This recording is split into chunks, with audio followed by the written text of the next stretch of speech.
Hey, what's up, everybody? Agumon today, and today we're going to be talking about the biggest update that will probably drop in Deepwoken, like ever.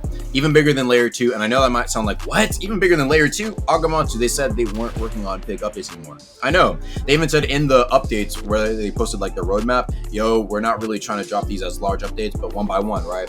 But I'm going to be talking about why the Void Tower will probably be the biggest Deepwoken update ever, right? So let's go over everything else before that real quick. World events. While world events is going to be like pretty big, the way I think about it is that there's not going to be too much going with it because the world events are kind of static. They're one thing, right? If the parasol is going to be a world event, it's just going to be that parasol. If the PvP events, yo, capture this flag in this location with mobs on it, it's going to be that one thing permanently. People are going to get used to that, and eventually people will get used to it and be like, yeah, okay, world events, whatever, right? Conquest is probably better because there's probably a bit more variety in what you may be facing because, you know, new unique builds, maybe new unique metas that pull up, and the content that comes with it will be nice. But again, Conquest, same thing, you know, eventually you'll get used to the map. It'll be something that you've gotten used to. Battle Royale, I think, could be pretty large for the game, but in terms of actually in content itself, right, again, singular map, it's going to be the same thing, you know, same areas you're going to go to, right, similar to how Fortnite does it, right, unless they start doing what Fortnite does and, you know, add different maps, different seasons, etc., right.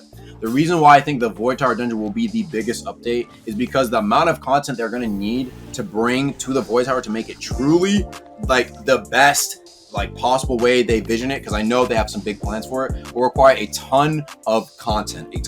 Yes, I think it will require a lot more content than simply adding in a new event or a singular island, right? The content that they're adding will be basically making brand new islands. I'm just giving you an equivalent here. Every time you enter, right? Something that's new every time you enter takes a lot of effort to make really good, in my opinion. The devs definitely have the potential to make it, right? But the way I think about it is this. Layer 2, it's the biggest update we've gotten, right? But if you think about it, Layer 2 itself, everything in Layer 2, it's a singular static dungeon. That's it. It's one dungeon with the same locations and the same thing, right?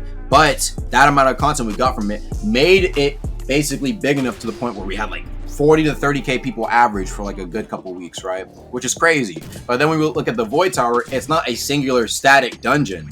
It's gonna be a new dungeon pretty much every time you enter that shit, which should last way longer than Layer 2. So the amount of content they're gonna need to add is probably gonna be more than just Layer 2. But because of how it works, even if, right, in terms of like the amount of stuff that they build or whatever or add to it, it's gonna last longer than Layer 2 no matter what, because again, it's something new that you're gonna be encountering every time.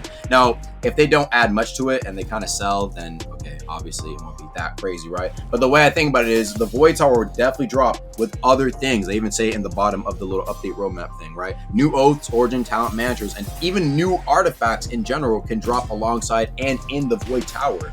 So I don't see a reason why it would be smaller than Layer 2, right? If anything, it'll probably be just like Layer 2, but without the revamps and a dungeon that's actually replayable for much longer than Layer 2 ever was, which is why I think it will be, yes, the biggest update to ever drop in Deepwoken. But that's just my theory. Let me know how you guys think in the comments down below, and I will catch you guys later. Peace.